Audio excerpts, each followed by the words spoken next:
First, we're going to look at the key body systems one by one. As we do, we'll explore their associated structures and viscera. We will look over the respiratory, digestive, urinary, reproductive, and endocrine. Let's note that the cardiovascular and then the lymphatic systems are covered more extensively in anatomy of the circulatory system. We're going to look at the respiratory system. This system is also described to some extent in the anatomy of breathing. The heart is covered in the overview of the circulatory system. The respiratory system governs gas exchange with our environment. There are two parts to the respiratory system: the upper tract, which includes the nose, nasal cavities, sinuses, pharynx, and the upper larynx. The lower tract, which includes the lower part of the larynx and the trachea, bronchi, and the lungs. If you're part of our 200-hour yoga teacher training program, you have an activity that you'll find in the Google Classroom, the self-palpation of the respiratory system. You can complete that activity and upload your findings into the Google Classroom. We may have another activity to do as well, but one of the things that we do know is that we can't directly palpate the lungs, but we can feel them at work. The right lung has 3 lobes. The left has 2 to make room for the heart. They are primarily organs of the side and the back, not the front of your chest, interestingly enough. They are higher up in the thoracic cavity than you may think. The top of the lungs is all the way up to the first rib. It domes above your collarbone.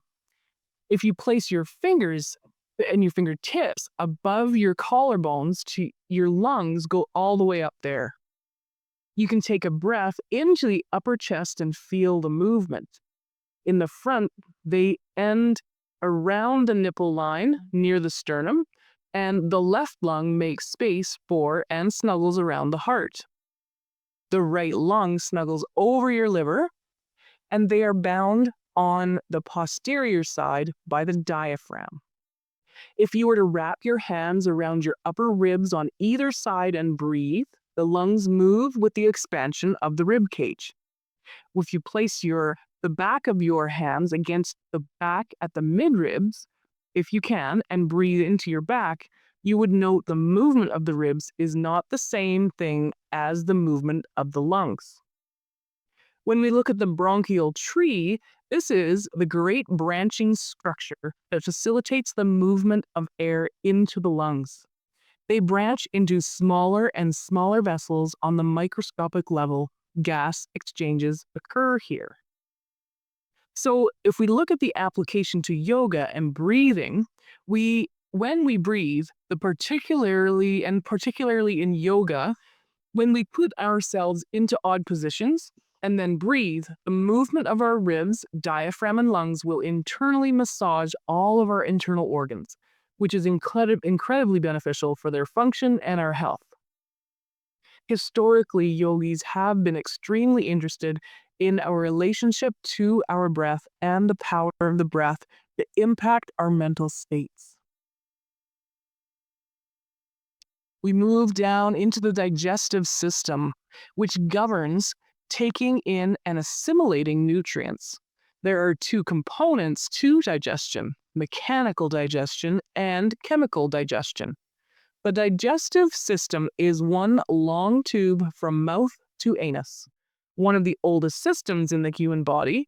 Worms have digestive systems. The digestive pathway is coordinated by the enteric nervous system. Let's take a look at the digestive route. The mouth. Digestion begins with salivary glands, which is a good reason to chew your food a lot.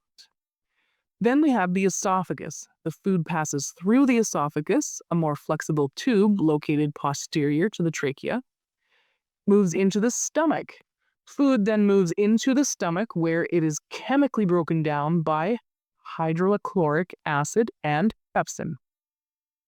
Next, we have the small intestine. Then, as a thick liquid, it passes into the small intestine where the majority of nutrient absorption takes place. We then have the liver. The liver is an organ that produces bile, which helps break down proteins. Now we have the gallbladder. Bile is secreted into the small intestines by the gallbladder. Moving forward, we end up in the large intestine. And in the large intestine, aka the colon, water absorption occurs, and then waste is eliminated.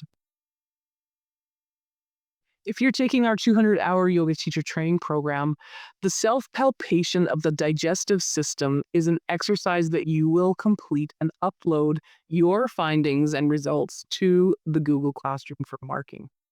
The objective would be to palpate or sense different parts of your digestive system. The graphic here shows the internal organs, and the liver is highlighted. Let's talk a little now about the pancreas. The pancreas is a small organ that lives behind the stomach. It plays an important role in regulating blood sugar levels. It also secretes pancreatic juice into the small intestine to neutralize stomach acids. Digestive enzymes help break down food. When we look at the spleen is not a digestive organ, but we'll touch on it here as it's neighbors with these other organs. It lives under the ribs on the left side of the body.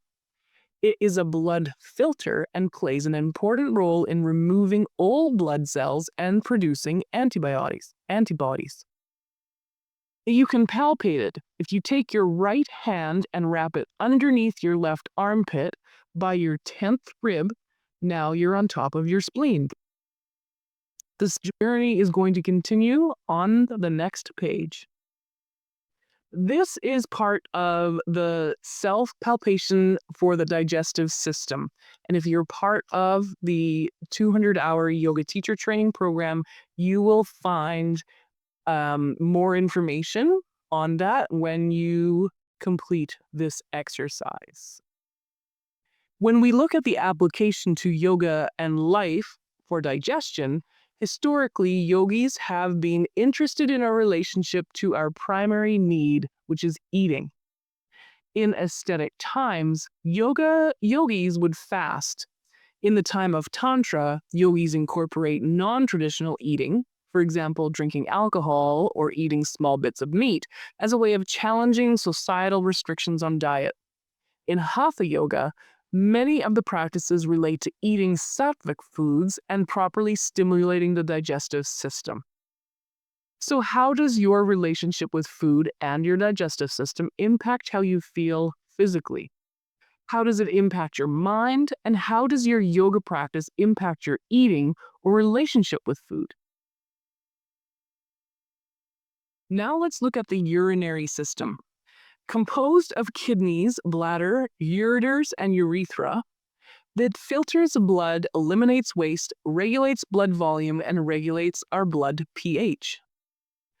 There is an activity for you to complete if you're part of the 200-hour yoga teacher training certification program. You're going to find that in the Google Classroom, complete the activity, and upload your findings into the Google Classroom for marking.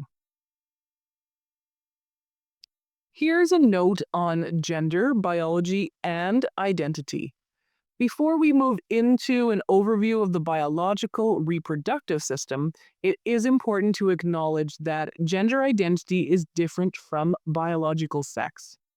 Gender identity encompasses a wide range of social, cultural, romantic, political, and individual preferences and expressions.